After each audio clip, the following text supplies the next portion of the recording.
Hello everyone, जय भीम, नमो बुद्धाय। स्वागत है आप सभी का ट्रुथ लिटरेचर में। और आज हम डिस्कस करेंगे बैलों की बलि। पिछले वीडियो में हमने देखा था कि किस प्रकार से पशुओं की बलि दी जाती है ग्रंथों के हिसाब से, और इसके आगे का हम जानने वाले हैं। तो आइए शुरुआत करते हैं। और एक अच्छी खबर है कि ट्रुथ लिटरेचर को ज्वाइन बटन का ऑप्शन मिल गया है। तो यदि आप सपोर्ट कर सकते हैं तो आप ज्वाइन बटन के माध्यम से हमें सपोर्ट जरूर करें। तो आइए शुरुआत करते हैं और लिखते हैं। शतपथ ब्राह्मण 3-4-1-2 में लिखा है कि अतिथि के लिए महोक्ष मतलब बड़ा बैल मारना चाहिए। तैत्तिरीय ब्राह्मण 2-7-11-1 से पता चलता है कि अगस्त नामा एक यज्ञकर्ता ने 100 बैलों की बलि दी थी। यही बात पंचविश ब्राह्मण 21-14-5 में कही गई है। शतपथ ब्राह्मण 3-1-2-21 में पुरोहितों के इस परस्पर विवाद पर कि मांस बैल का खाना चाहिए या गाय का, याज्ञवल्क्य कहता है कि अर्थात दोनों में से जो नरम हो मैं उसे खा लेता हूँ। गृह सूत्रों में शूलगांव नामक यज्ञ का विधान है। काठक गृह सूत्र के व्याख्याता देवपाल के अनुसार इस संज्ञा का कारण इसमें प्रयोज्य सामग्री शूल पर पकाए गए गौ के अंग होते हैं। अश्वलायन गृह सूत्र के व्याख्याकार नारायण के मत में इस कर्म के रुद्र से समृद्ध होने के कारण इसे शूलगांव कहते हैं। इसमें सांड का संगपन मतलब नाक मुंह आदि बंद करके पशु को मारना संगपन कहते हैं। तो संगपन करके रुद्र के लिए यमन किया जाता है। पशु की पूंछ, खाल, सिर तथा पाद अग्नि में होम किए जाते हैं। पशु के रक्त को सर्पों के लिए अर्पित किया जाता है। बाद में एक बछड़ा भाभी शूलगांव के लिए छोड़ दिया जाता है। बौधायन गृह सूत्र के अनुसार अरण्य में स्थापित अग्नि में गौ की वपा मतलब चर्बी और मांस खंडों को शूलों पर भूनकर एक छोटे से पात्र में पकाया जाता है तथा अग्नि के भिन्न भिन्न भागों में भिन्न भिन्न देवी देवताओं के निर्मित आहुतियां दी जाती हैं। बौधायन गृह सूत्र 2-7 में शूलगांव के समय गौ बलि का विधान किया जाता है। कुछ लोगों का कहना है कि गौमेध का अर्थ गौ को मारना नहीं बल्कि गौओं को पालना था।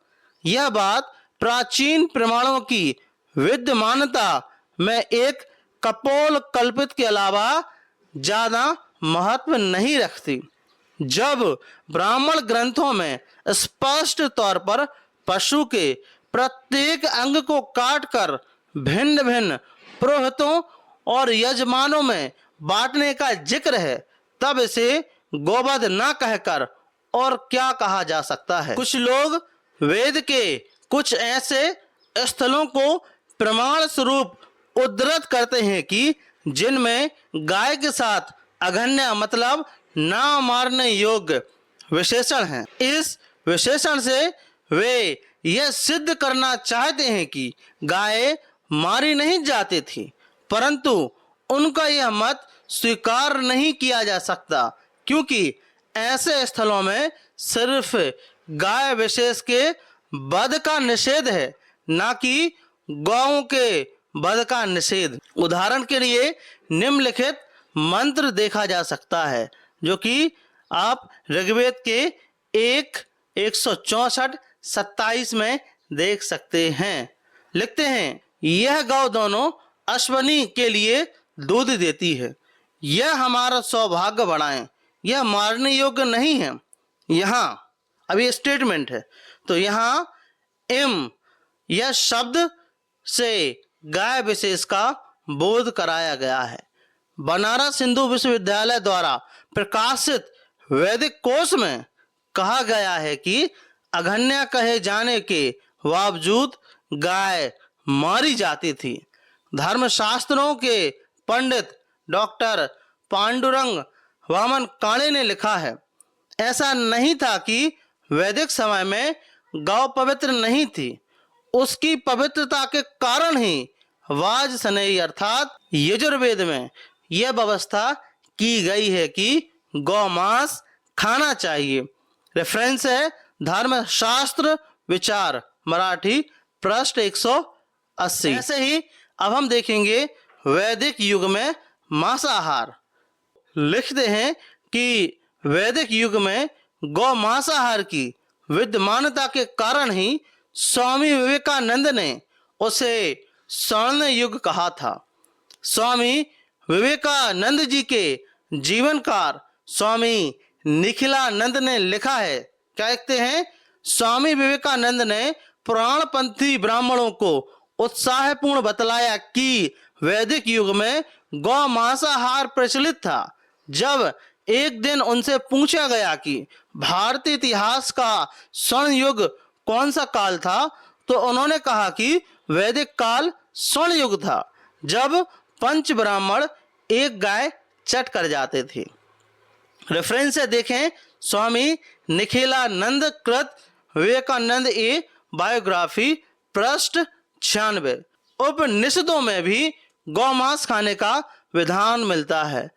बृहदारण्य कोश निषिद्ध 6:4-18 में लिखा है, क्या लिखते हैं जी? जो यह चाहे कि मेरा पुत्र स्वभाव में वाग्मी मतलब धारा प्रवाह बोलने वाला फ्लुएंट, सब वेदों में पारंगत हो तथा शतायु हो, उसे चाहिए कि वह और उसकी पत्नी बैल व सांड का मांस पकाकर घी और भात मिलाकर खाएं। कुछ लोग उपनिषद में आए बैल या सांड वाचक शब्द मतलब ऑक्ष आर शब्द का अर्थ बदलने की कोशिश करते हैं। कई पुराणपंथी पंडितों ने इन शब्दों तथा अर्थ जड़ी बूटियां किया, लेकिन उनके ऐसे प्रयास न सिर्फ प्राचीन टीकाकारों और भाष्यकारों के विपरीत हैं, बल्कि उपहासास्पद भी हैं।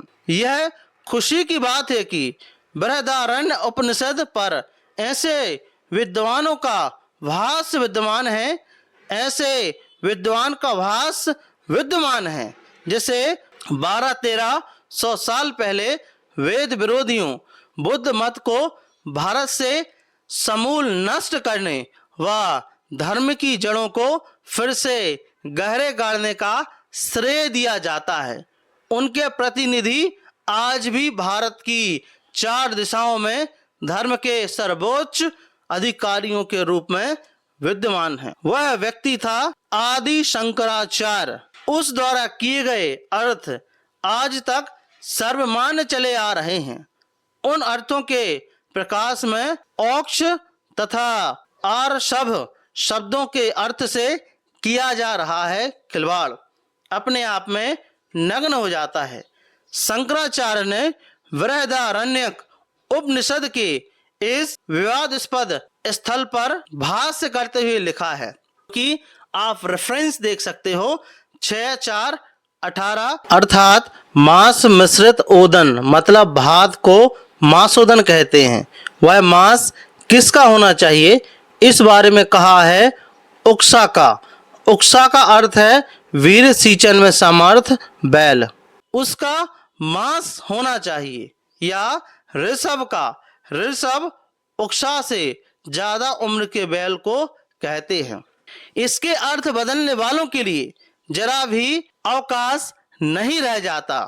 स्पष्ट है कि उपनिषदों में वेदज्ञ दीर्घायु और वाक्यपटु पुत्र के चाहने वालों के लिए बैल का मांस खाने का विधान है। ग्रह सूत्रों में मधुपर्क का विधान है। मधुपर्क के संबंध में ग्रह सूत्रों में गाय को मारने और उसे खाने का उल्लेख मिलता है। कुछ ग्रह सूत्रों से संबंधित अंश इस प्रकार है। जैसे पहला आप स्तंभ ग्रह सूत्र में लिखा है कि जब वेदज्ञ ब्राह्मण कोई स्नातक या आचार्य घर पर आए उसका मधु पर्क से सम्मान करें। यदि वह आज्ञा दे तो गौरस्य पर है तपा इत्यादि मंत्र पढ़कर उसे मारकर आगुंतक को दे। रेफरेंस है 13-5-15 से 17 तक।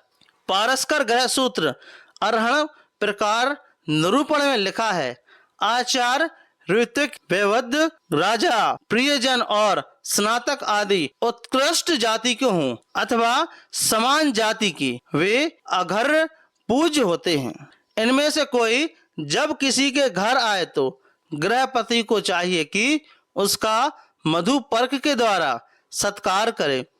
सत्कार मांस के बिना नहीं होता, अतः इसके लिए गवालंभ मतलब गौवध करने को कहा है। मधु पर्क प्रशासन हो जाने पर गृहपति खड्ग और गौपूज्य व्यक्ति के सामने करे। अघर्य आदि मांस खाने वाला हो तो मारने की आज्ञा दें। यदि निरामिष भोजी हो तो छोड़ देने की आज्ञा दें। यज्ञ और विवाह में छोड़ने की आज्ञा नहीं देनी चाहिए। पूरा रेफरेंस है उत्तर रामचरित चौखंबा प्रकाशन वाराणसी 1966 का संस्करण पृष्ठ 406 पर काशी हिंदू विश्वविद्यालय के संस्कृत प्राध्यापक कांतानाथ शास्त्री तेलंग की यह टिप्पणी है। आगे ऐसे ही लिखते हैं 3 या 4 अष्ट का श्राद्धों में से किसी में एक गाय को काटने की व्यवस्था की थी। देखें खदिर ग्रह सूत्र 341, गोबिल ग्रह सूत्र 33-10-16।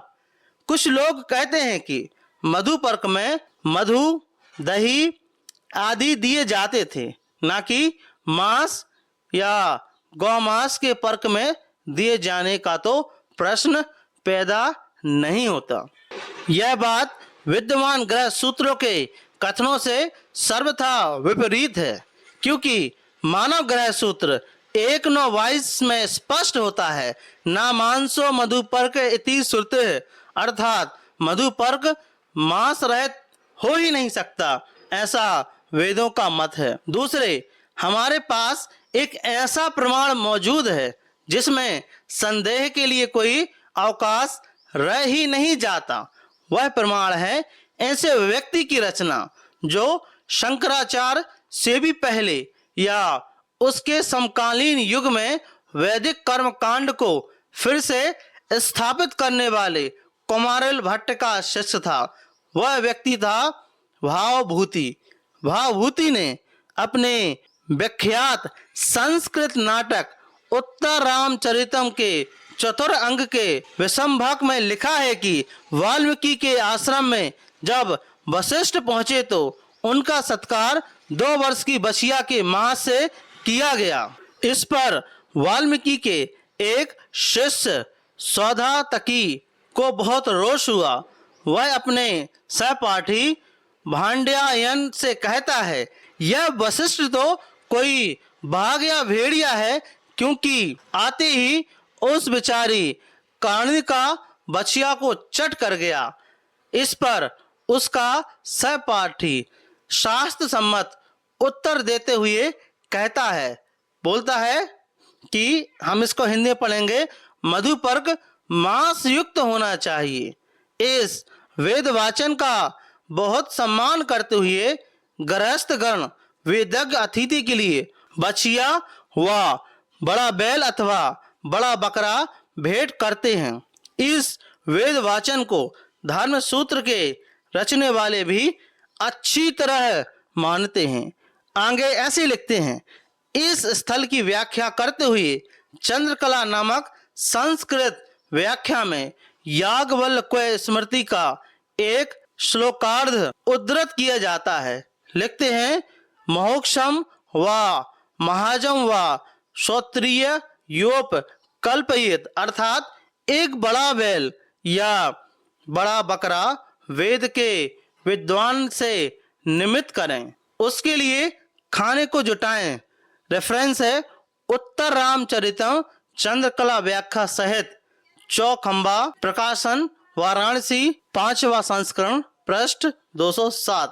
इसी बात को ज्यादा स्पष्ट करते हुए वशिष्ठ ने कहा है कि लिखते हैं कि ये रेफरेंस भी है, अपने यहाँ यदि ब्राह्मण अथवा राजा अतिथि बने तो उसके लिए एक बड़ा बैल या बड़ा बकरा पकाना चाहिए। इस तरह अतिथि का सत्कार किया करते हैं। तो हमने जाना कि किस प्रकार से वैदिक काल में जो तथाकथित वैदिक काल है उसमें भी गौ मांस की बात की गई है और किस प्रकार से यज्ञों में बैलों की बलि दी जाती थी, उसको परोसा जाता था। तो इसके माध्यम से हमने जानने का प्रयास किया। आगे हम देखने का प्रयास करेंगे। अगर आपका इसमें अच्छा रिस्पॉन्स मिलता है तो इसके आगे का हम और वीडियो बनाएंगे, इसके आगे का और टॉपिक कवर करेंगे। तो यदि आपको यह टॉपिक अच्छा लगा हो और इसके बारे में आप क्या सोचते हैं, कृपया हमें कमेंट बॉक्स में ज़रूर बताएं। और यदि चाहते हैं कि इस प्रकार की इस टॉपिक पर और भी मैं वीडियोस बनाऊं तो आप इसको कमेंट बॉक्स में ज़रूर बताएं। और यदि आप ट्रुथ लिटरेचर पर नए हो तो इसको सब्सक्राइब जरूर करें, साथ ही साथ जॉइन बटन जॉइन करके हमारा सहयोग जरूर करें।